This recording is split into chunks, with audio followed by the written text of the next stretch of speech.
Hoy vamos a ver los textos narrativos. ¿Qué es un texto narrativo? El texto narrativo es aquel que incluye el relato de acontecimientos que se desarrollan en un lugar a lo largo de un determinado espacio temporal.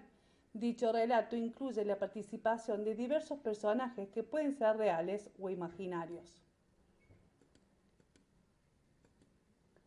Como podés ver, los textos narrativos cuentan una sucesión de acciones realizadas por sujetos en un lugar y tiempo determinados.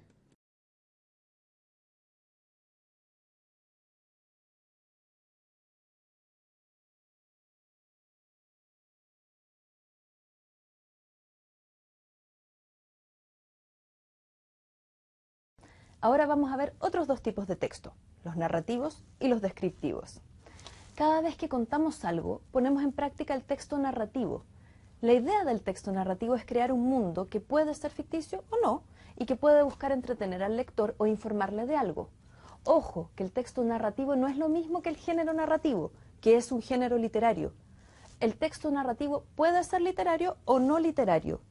Un texto narrativo literario es una novela o un cuento, y un texto narrativo no literario puede ser una crónica del diario o una noticia. Fíjate en esto. La joven salió de su casa sin saber que esta sería la última vez que vería a su familia. ¿Y ahora? La joven salió de su casa sin saber que esta sería la última vez que vería a su familia. Los dos enunciados son textos narrativos, aunque se dan en contextos absolutamente diferentes. El primero podría corresponder a un cuento, una novela o un relato de ficción. El segundo puede ser parte de una noticia o de un programa de crónicas policiales donde se narran hechos desde la realidad. Ambos poseen los mismos elementos. Tienen un narrador, tienen personajes, la joven, acontecimientos, salir de la casa, no saber que no va a volver, y un espacio donde se dan estos acontecimientos, fuera de la casa de la joven.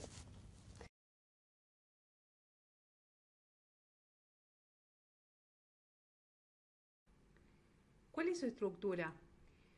Tenemos la introducción o el planteamiento, que introduce a los personajes, presenta una situación inicial, un conflicto que le sucede a uno de los personajes en un tiempo y en un lugar determinado.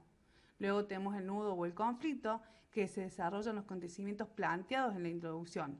Los personajes se ven envueltos en el conflicto y actúan en función del objetivo que persiguen.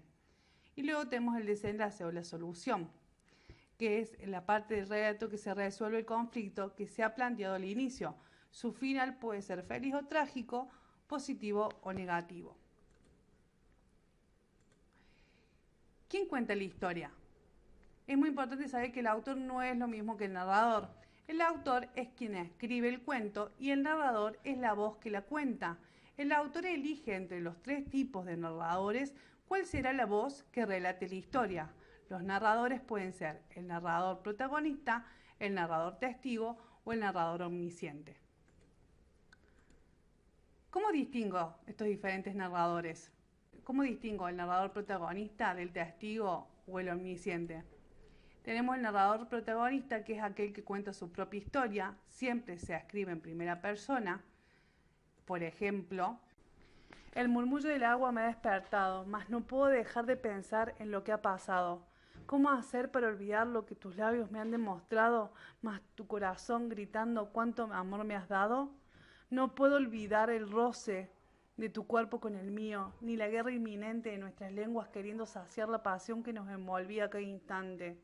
Tus ojos me demuestran cuánto amor para mí hay, mas mi cuerpo no sabe cómo demostrarte cuánto te amo y cuánto te necesito a mi lado. ¿Quién diría que yo, un ser frío de sentimientos, hoy estaría entregando en tus manos mis sueños y anhelos? Te lo dejo todo, ya no me importa nada, pues mi mundo se convirtió en el tuyo apenas mi mirada se cruzó con la tuya. Y el narrador testigo es aquel que cuenta la historia de alguien más. Está dentro de la historia, pero solo cuenta lo que ve o sabe. Generalmente narra la historia en primera persona. Por ejemplo, la lluvia caía sin cesar por la acera, las calles y casas de mi ciudad. Era dentro de todo una noche tranquila. Todos aguardaban en el refugio de sus casas un nuevo día, salvo ella. Ella estaba bajo la lluvia con sus suaves manos sobre el pelo mojado, intentando que de esa forma el agua no cayera deliberadamente sobre su cara. Siempre me gustó contemplarla, porque bajo la farola tenía un resplandor casi especial, como si un aura de luz la rodeara y la protegiera del llanto de las nubes. Según se rumorea, en su corazón hay un anhelo tan grande por un amor prohibido.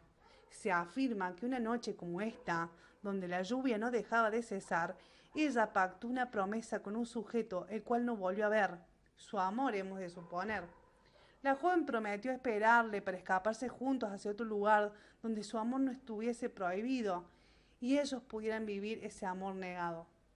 Es así que desde ese momento y hasta el día de hoy se la puede ver bajo esa farola en las noches de lluvia esperando a esa persona por la cual aún palpita su corazón.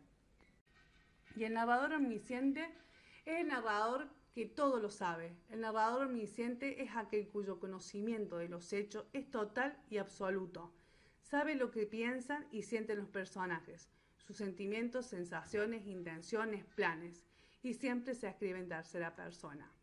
Por ejemplo, en el año 2040, y debido a los avances científicos, se dictaminó que el hombre solo era necesario una vez a la semana. Por lo tanto, teníamos un grupo de personas que solo vivían los días lunes, otros los martes, otros los miércoles y así sucesivamente.